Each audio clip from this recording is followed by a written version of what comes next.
Pourquoi avait-elle cette impression qu'un détail lui échappait?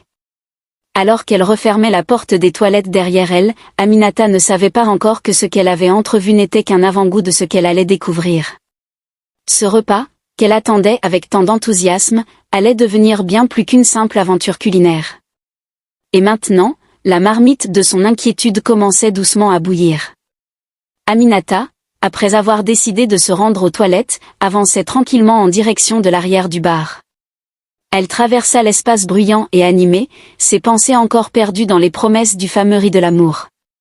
Mais dès qu'elle quitta la salle principale, le bruit s'atténua légèrement, remplacé par une ambiance différente, un mélange de chuchotements pressés, de bruits de marmites qui s'entrechoquaient, et d'un grésillement étrange venant de la cuisine toute proche. En approchant des toilettes, Aminata passa devant la porte de la cuisine.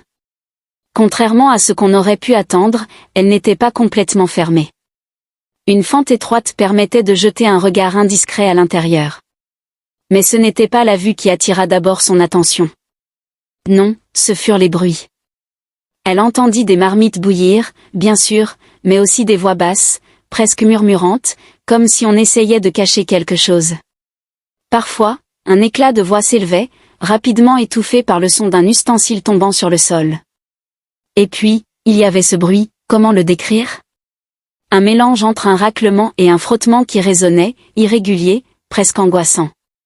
Curieuse comme toujours, Aminata ralentit le pas, juste un coup d'œil, pensa-t-elle, se rassurant qu'il n'y avait rien de mal à satisfaire un peu de curiosité. Aminata remarqua également des casseroles noircies empilées dans un coin, leur contenu renversé ayant laissé des traces grasses sur le sol. Un seau d'eau, utilisé pour nettoyer, avait une teinte douteuse, oscillant entre le marron et le gris. Et comme si cela ne suffisait pas, une colonie de mouches semblait avoir élu domicile dans un coin de la cuisine, virevoltant autour d'un morceau de poisson mal couvert. Aminata, encore figée, sentit son cœur s'accélérer. Que devait-elle faire? Elle n'était pas une inspectrice sanitaire ni même une cliente régulière. Elle était une simple jeune fille venue chercher un bon repas. Mais ce qu'elle voyait allait bien au-delà de tout ce qu'elle aurait pu imaginer. Elle recula doucement, faisant attention à ne pas faire de bruit. Mais son esprit était en ébullition. Chaque image qu'elle venait de voir s'imprimait dans son esprit comme un film qu'on ne pouvait pas arrêter. Quand elle atteignit finalement les toilettes, elle referma la porte derrière elle et s'adossa contre le mur, respirant profondément.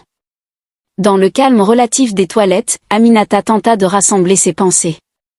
Elle se demanda si tous les plats qu'elle avait vus passer dans la salle étaient préparés dans ces conditions. Était-elle la seule à avoir remarqué?